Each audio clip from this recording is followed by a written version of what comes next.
Hello and welcome to the real world. I'm your host Shannon MacKinnon, and we are here today at the Hamilton Midwives, where I'm going to find out what it means to be a midwife. Let's go.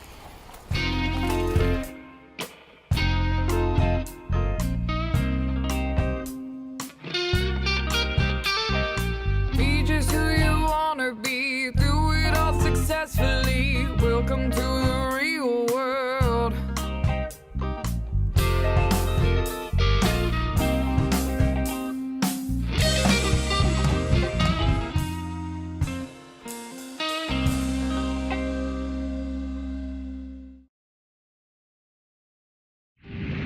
Welcome to the real world focuses on various jobs across Hamilton, geared towards students in grade 12 who are deciding on a career path, college and university students, or adults looking for a career change.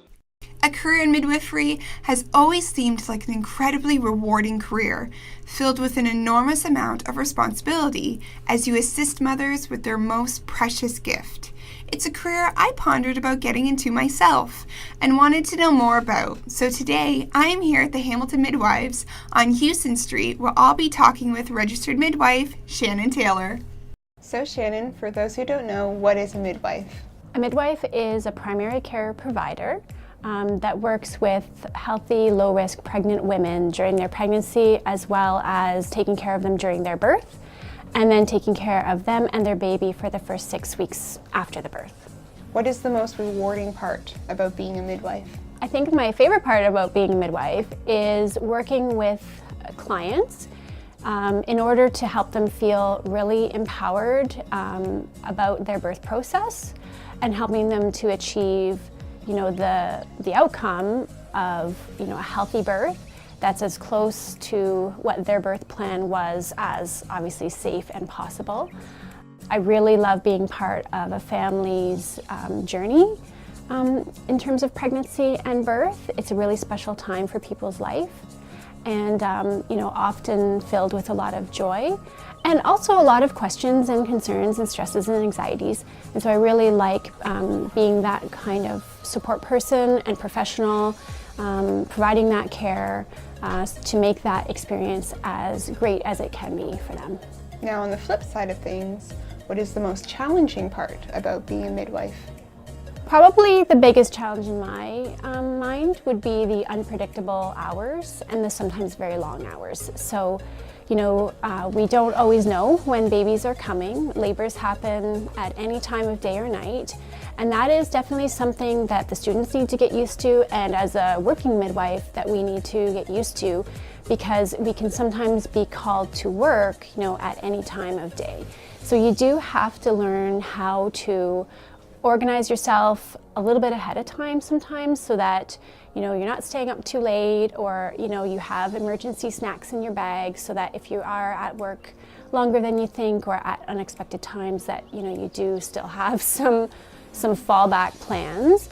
And really, in terms of being able to manage that kind of unpredictable work life, it really helps to have a really great support network around you, whether that's loved ones, friends and family, and your colleagues. Also, your coworkers really make a big difference in terms of supporting one another and making the job as easy as it can be. Now, what's a typical day-to-day for a midwife? Are you on your feet more? Are you doing a lot of office work? So every day is a little bit different, and from clinic to clinic, the midwives sort of schedule themselves a little bit differently. So here for me, I am buddied with another midwife. So 1 week, she's doing all of the clinic visits, so all of the appointment times for prenatal checkups and baby checkups. And I'm doing all of the outside of clinic work, so things like births and home visits and assessments for clients that might be in labor or might be having some urgent concerns. And then the next week we switch. So day to day, I could be doing clinic appointments where I'm checking blood pressures and listening to babies and sort of dealing a lot with the medical side of things in terms of the office work. And then other days I might be at the hospital or out in the community or at clients' homes providing care in those environments. For the grade 12 student watching this right now, what would be your advice to students? I would say that it's a great career. I mean, I love it. I love my work. I really feel gratified every single day, that I do this work, and really grateful that I'm part of families' journeys in this way. I would say maybe talk to a local midwife, shadow them for a day to sort of see what it's really like in real life. The MEP, the midwifery program at McMaster, is a great resource. They have information night every year to sort of give information to prospective students. The program you can enter right out of high school, and you can also do some university first, not necessarily a full degree, or sometimes a full degree before you decide to go into midwifery. So, there are definitely lots of options and lots of routes into midwifery if that's something that a student would feel would be a good fit for them. To get the student perspective, I spoke with Maggie Walker, who is in her final year of the midwifery education program at McMaster University. Maggie, why did you choose McMaster? I'm from the area, so I grew up in Hamilton, Stony Creek area. I've always intended on attending university, and McMaster has a great reputation for its health science program, so I kind of have always planned on attending Mac. Now, what year are you in? I'm in 4th year. So overall, how did you find the program? It's been great. For me, it's been a perfect fit. I love the courseware, I love the clinical care, and it's been really interesting kind of as a process through the different years and different courses, and it develops from being only in classroom to clinical placements, and I've really enjoyed the program. What were some of your favorite courses?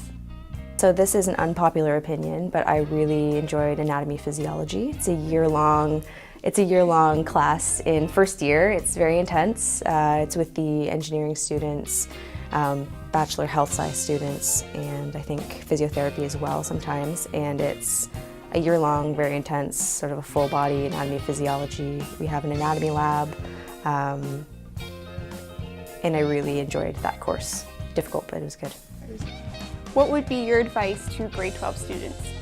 When I applied, it was a bit hard to discern what the requirements were. The base average is a 75 and focusing on biology, chemistry, English. However, no one I know had a 75 average getting into the program. The average is 90 for when people are actually accepted. There is a pretty intense interview process, but to get the interview, you have to have the grades first. So to have a shot at the interview, you definitely need the grades to get seen to get in. So we'll do an example of a newborn exam, which we generally do about an hour after the baby's born, sometimes a bit later, doing a head to toe of baby. Usually start at the top, feeling through the baby's soft spots here. Usually you're looking to see if there's any skin tags, sinuses, make sure that there's symmetry in the face. Looking here, want to make sure that the nares or the nose holes are open. You do a suck test with gloves on, of course. See if the baby's doing a sucking reflex, palate intact. Do a check of the baby's collarbones to see if there's any fractures in the delivery process. Generally, I'll do a startle reflex here, so you pick the baby up, and generally they'll do a sort of jazz hands thing like that.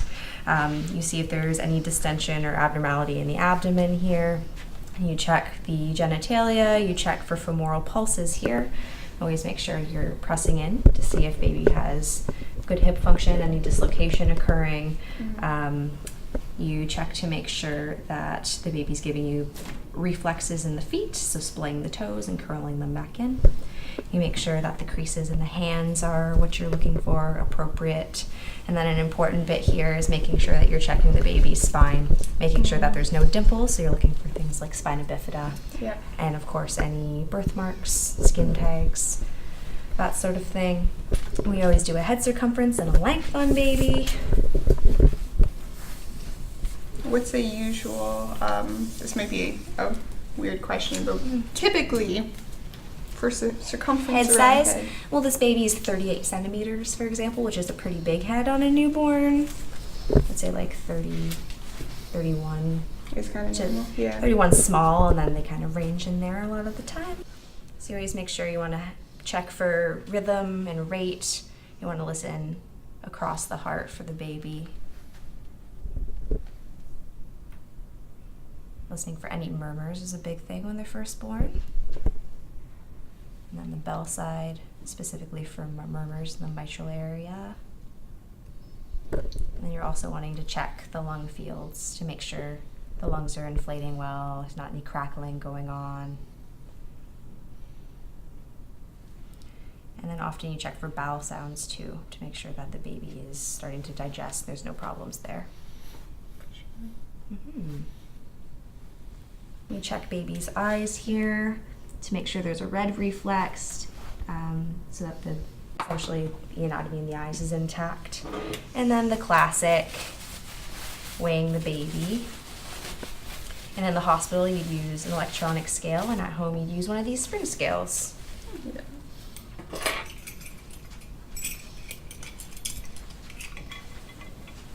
Make sure the baby's head's all protected. Comfy. And you do a weight like that. Now, are babies, well, I'm assuming they're crying at this point, or no? Yeah, sometimes. I'm gonna assume, but Depends how mad you made them. while you're setting them up. Yeah, sometimes they like being in the sling, but sometimes they yell when you're doing the hip stuff. Yeah, that's true. That's true. Mm-hmm. Awesome. Yeah, Thank you. no problem. After chatting with Maggie, I spoke with Helen McDonald, Associate Professor of the Midwifery Education Program at McMaster University, to learn about what future students can expect from the program. Helen, we're going to say I'm in grade 12 and I'm interested in getting into the midwifery program. What do I need in order to get in? To get into McMaster's midwifery program, you need to have a biology, a chemistry, and an English at the 12U level with more than 75% in each of those subjects. And in addition to that, you need enough other subjects to make up 6 credits, and with an overall average of more than 75%. Now, what are some of the courses that you have to do in first year? So in first you start off with foundational courses in sciences and social sciences. So you're going to be doing anatomy and physiology, reproductive physiology, pharmacology, and the social sciences are things like Indigenous studies, women's studies, working across difference. And those are sort of foundational courses in the first year of the program. And then as in the second year of the program, there's more of an emphasis on clinical issues. And after the second year of the program, the program is entirely clinical placement. What would your advice be to grade 12 students? We recommend that students try out university, and it's just simply because high school students coming into the program have more difficulty getting into the program because of the interview process. So if they have just a year of additional university before they apply, they just seem to do better. And it doesn't mean that they can't apply, and it doesn't mean that students don't get into the program, and it doesn't mean that they don't do very well, right? They do. But we often recommend that they do a year of university before they come. What are some of the challenges that students face in the midwifery program? But it's an academically rigorous program. The biggest challenges, I think, though, are not actually in the academics, they're in the clinical placements, because people are becoming increasingly responsible for the clients that they're dealing with and with their babies. And it requires a person of considerable maturity and with a real sense of responsibility to take on the primary care of people. And I think that that's the most difficult thing, is sort of just getting used to the idea of actually being the person who is responsible for the well-being of this mother and baby. Well, Helen, thank you so much. You're more than welcome. Thank you for watching Welcome to the Real World. Keep watching the show on Cable 14 and Cable 14 Now.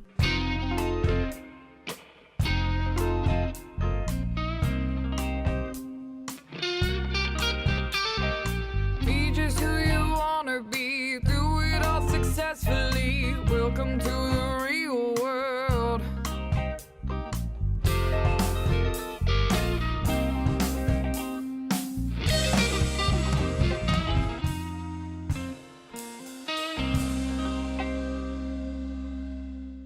Thanks for watching Welcome to the Real World. Tune in next week where I'll be learning about the career of a sleep technician.